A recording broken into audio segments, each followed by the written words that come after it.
하나님 말씀 보겠습니다. 하나님 말씀 요한복음 13장 1절 말씀입니다.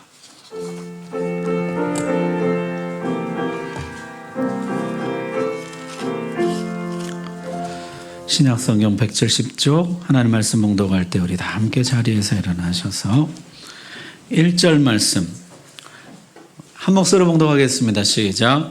유월절 전에 예수께서 자기가 세상을 떠나 아버지께로 돌아가실 때가 이른 줄 아시고 세상에 있는 자기 사람들을 사랑하시되 끝까지 사랑하시니라. 아멘.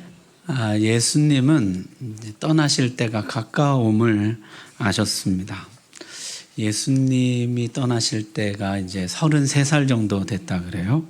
33년이란 시간이 어떻게 보면은 짧은 시간이고 또 어떻게 보면은 긴 시간이었을 것입니다. 영원한 천국에서 찬란한 영광 중에 보좌 위에 계셨던 주님이 그 영광을 뒤로하고 이 땅에 오신 지 33년이 흐른 것이죠. 사랑하는 어머니 마리아, 그리고 동생들, 제자들, 따르는 많은 사람들, 그리고 또 배척하는 많은 사람들, 정말 여러 가지 생각이 드셨을 것 같아요. 주님이 결심하십니다. 오늘 1절에 이렇게 이야기하죠.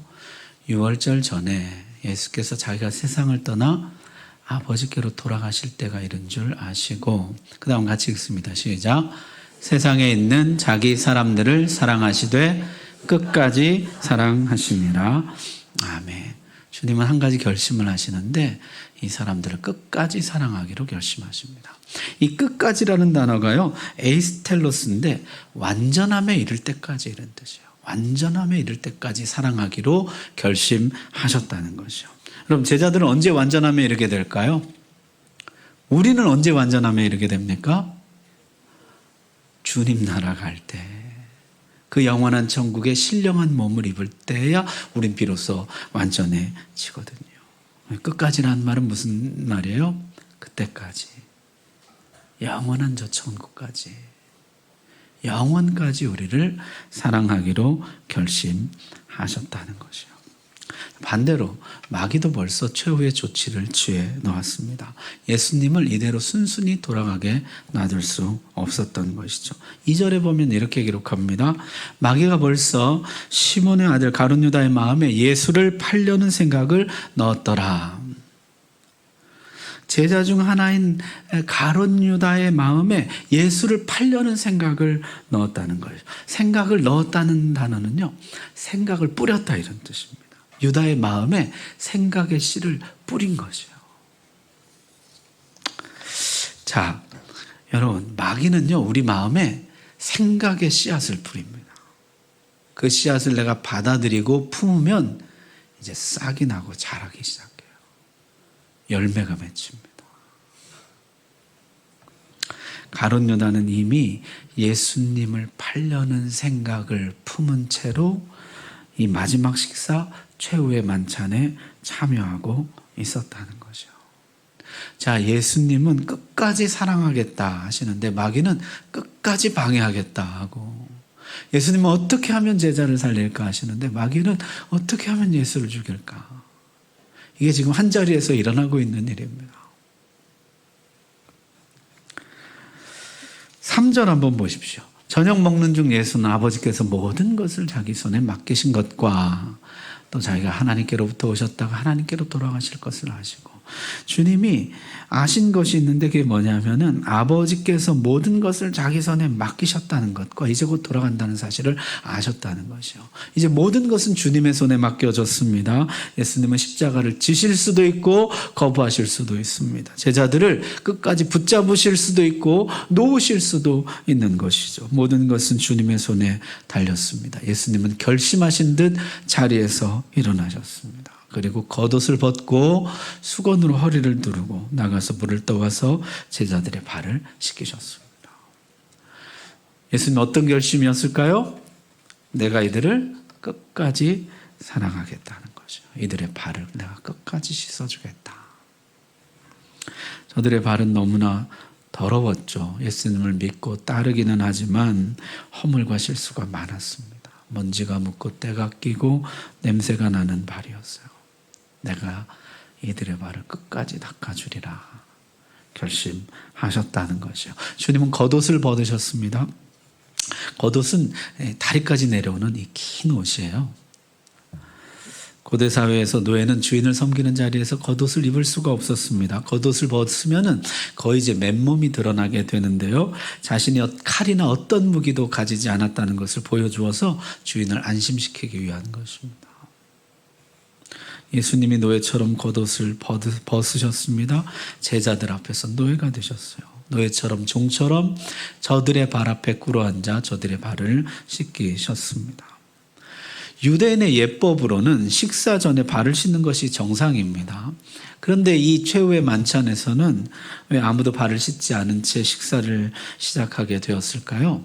마태복음, 마가복음에 보면요, 이 앞에 논쟁이 있었습니다. 어떤 논쟁이냐면 누가 크냐는 논쟁이었어요. 누가 크냐.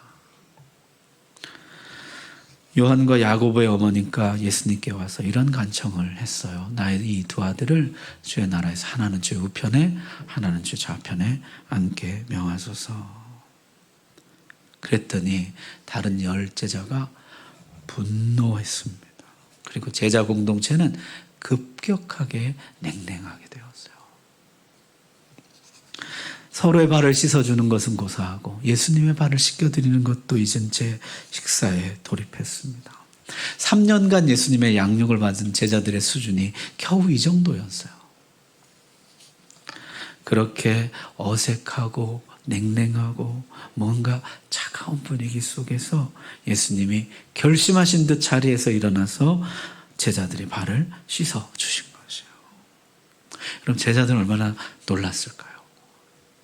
부끄럽기도 하고 죄송하기도 하고. 시몬 베드로가 만류하고 나섰습니다. 주여, 주께서 내 발을 씻으시나이까? 내 발을 절대로 씻지 못하십니다. 그때 주님이 이 행동의 의미에 대해서 이렇게 설명해 주셨습니다. 8절입니다. 베드로가 이르되 내 발을 절대로 씻지 못하시리이다.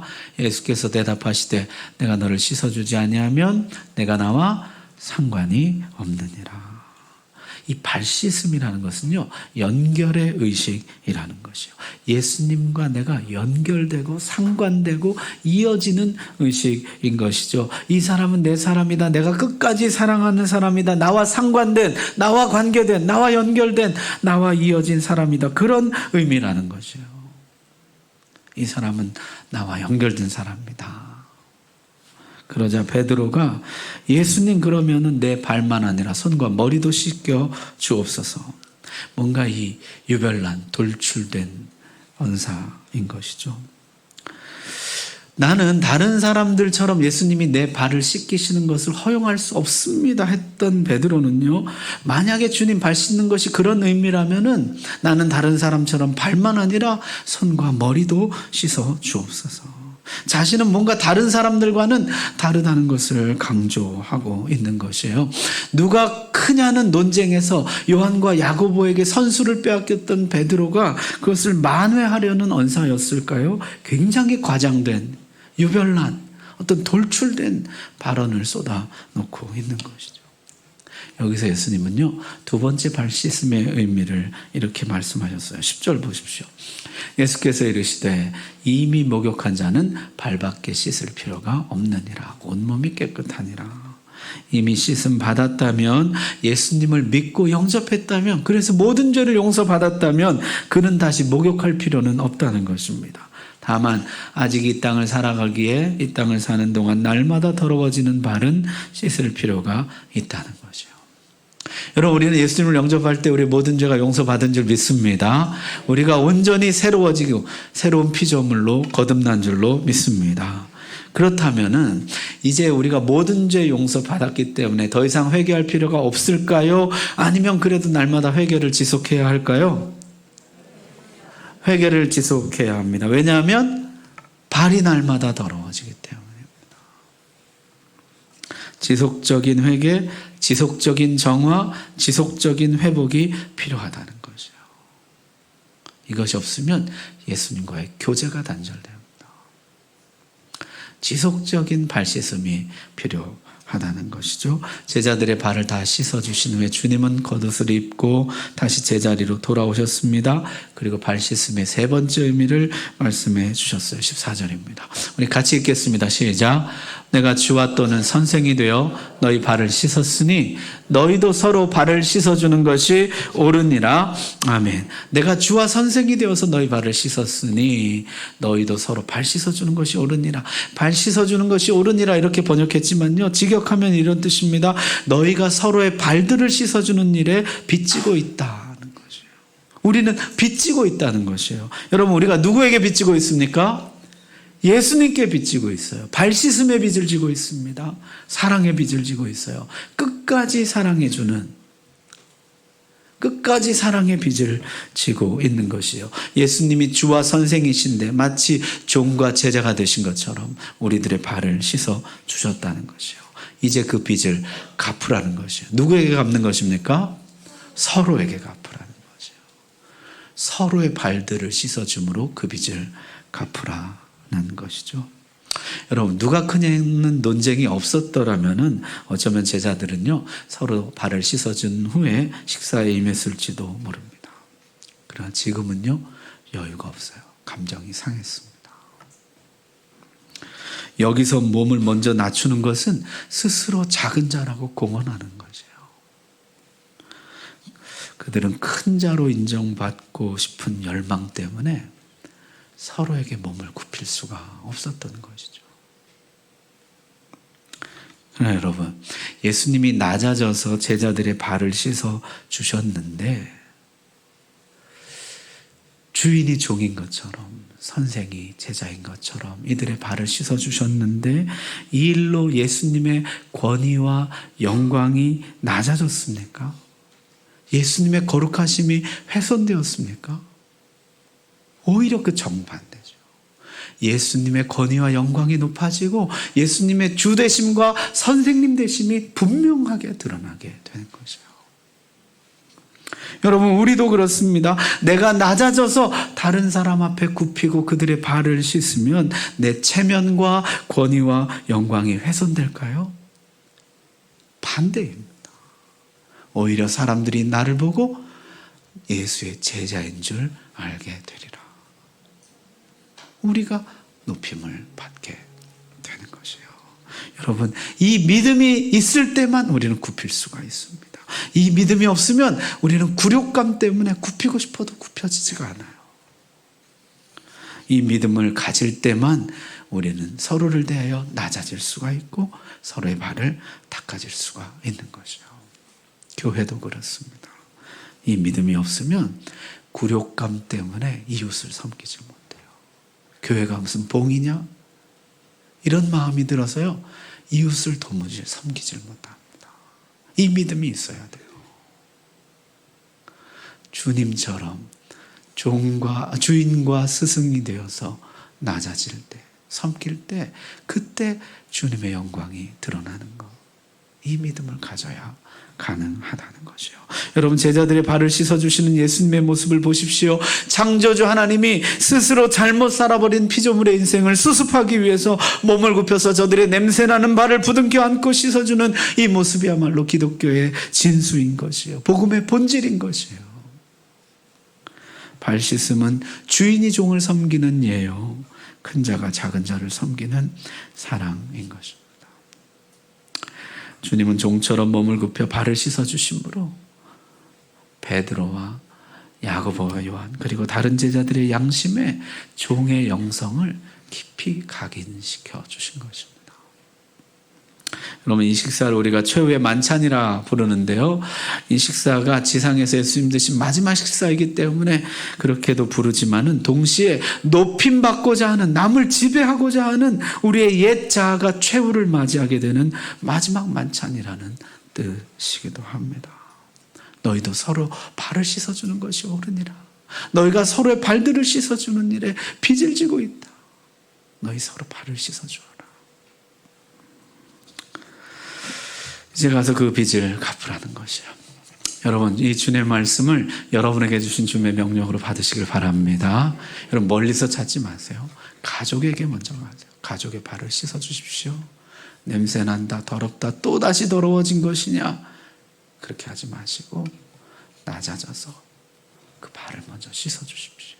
빚을 갚으십시오. 거기서부터 시작하는 것이요. 자, 이 예수님의 끝까지 사랑, 특별히 한 사람을 향해서 나아가고 있는데요. 그 사람 누구일까요? 가룟 유다입니다. 오늘 찬양대가 너무 대답을 잘 하셔요. 가룟 유다이죠.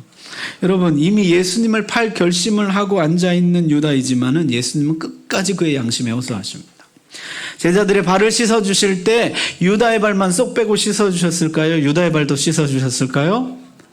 물론 유다의 발도 씻어주셨죠. 유다의 발도 주님의 부드러운 손길, 따뜻한 손길로 닦아주셨습니다. 여러분, 유다가 조금 마음에 찔리지 않았을까요? 양심에. 그 다음에는 10절이에요. 너희가 깨끗하나 다는 아니니라. 다른 제자들은 이 말씀이 무슨 뜻인지 몰라 어리둥절했지만은 유다 자신은 알잖아요. 저게 자기를 가리키는 말씀이라는 거.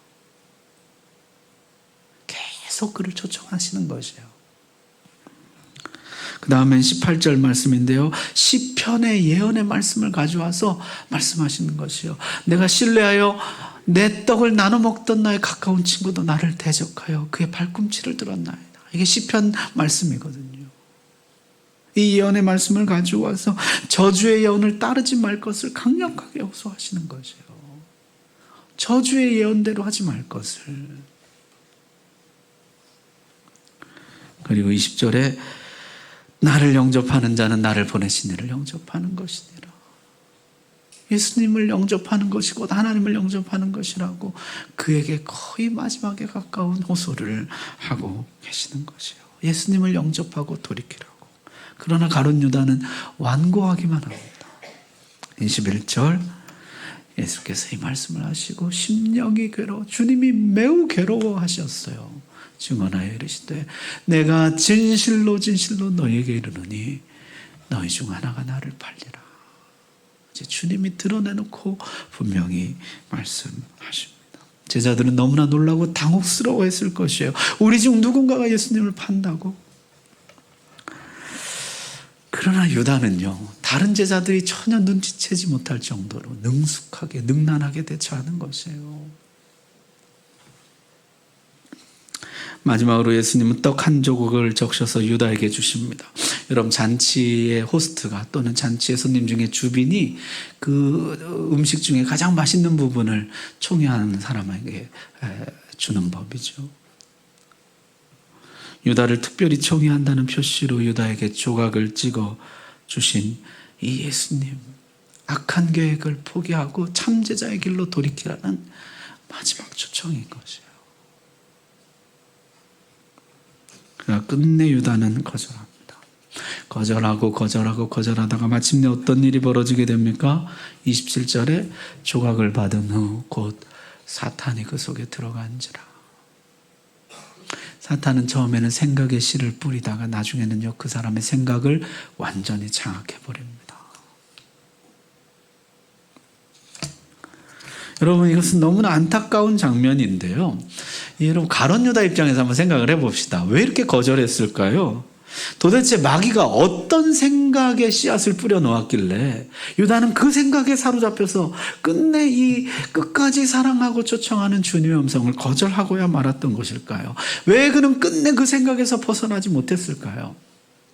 여러분, 몇몇 사람들은 돈 때문이었을 것이다 그럽니다. 왜냐하면 유다가 예수님은 은 30에 팔아 넘겼잖아요. 그리고 성경에 기록하기를 그가 돈꾀에서 돈을 조금씩 빼먹었다 이런 기록이 있기 때문에 아마 그 돈 때문이었을 것이다 그렇게 기록하죠. 일리가 있습니다만 나중에 그가 양심에 찔려서 어떻게 합니까? 돈을 도로 갖다 주고 성소에 던져놓잖아요.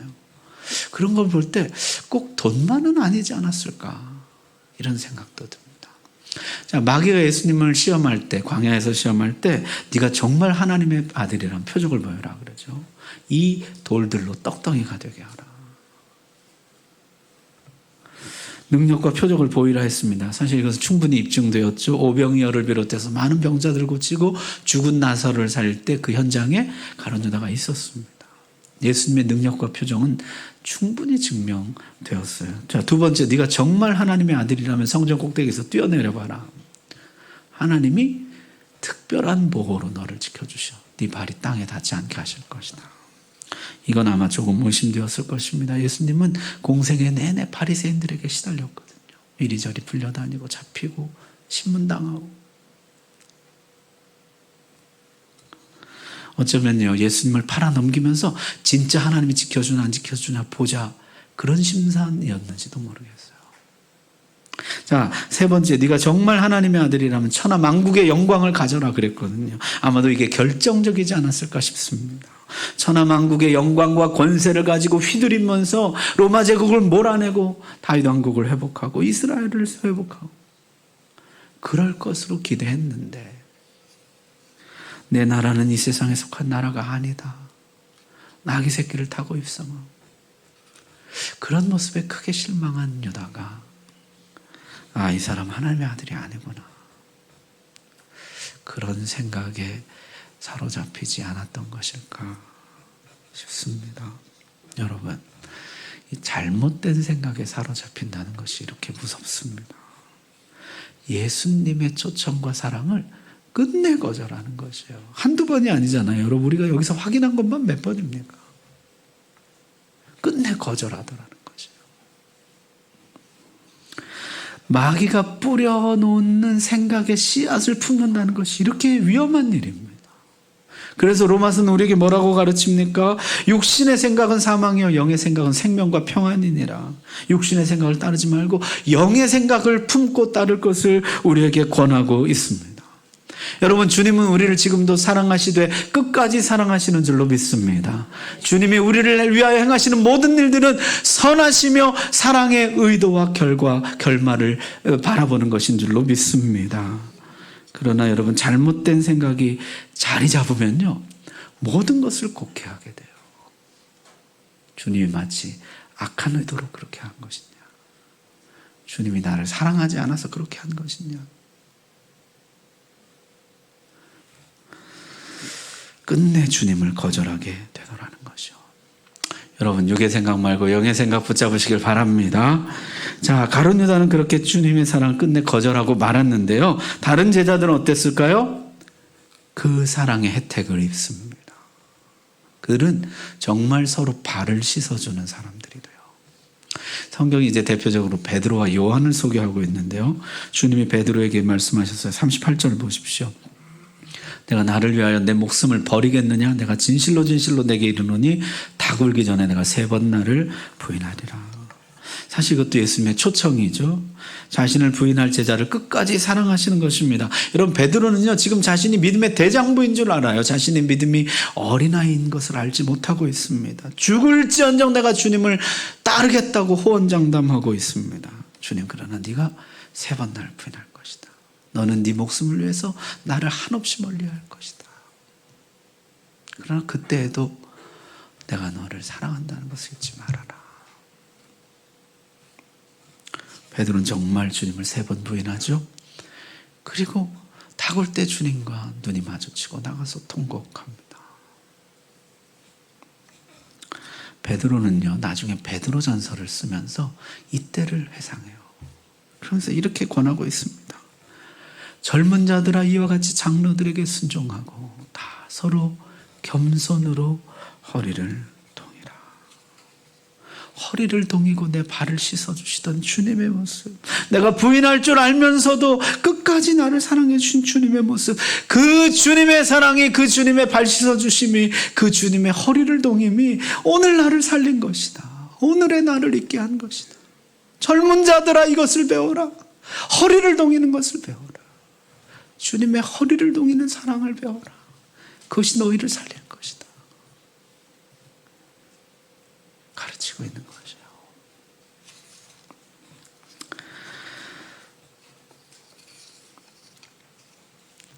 여러분, 서로 사랑한다는 것이 인류 사랑하는 것보다 더 어렵다 그러잖아요. 젊은 자가 장로들에게 순종하는 거, 이것도 어렵지만 더 어려운 것은 뭐예요? 자기 또래에게 순종하는 거죠. 여러분, 이 제자 그룹은요, 잠재적인 경쟁의식과 비교의식 사이에서 오락가락할 수 있는 또래 집단이거든요. 그 속에서 서로 사랑한다는 거 굉장히 어려운 일입니다. 여러분, 베드로와 요한은 경쟁자였어요. 제자 그룹에서 가장 주목받는 투톱이에요. 베드로와 요한. 수제자 자리를 놓고 경쟁하는 사람들이에요. 요한과 야고보가 하나는 주의 우편에 하나는 주의 좌편에 앉겠다는 야심을 드러내자 베드로와 다른 제자들은 분노합니다.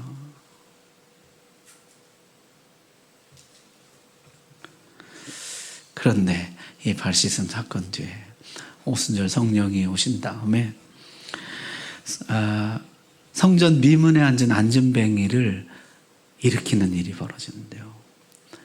그때 함께 기도하러 올라갔다가 예수 이름으로 이 안진뱅이를 일으킨 두 사람이 누굽니까? 베드로와 요한이거든요.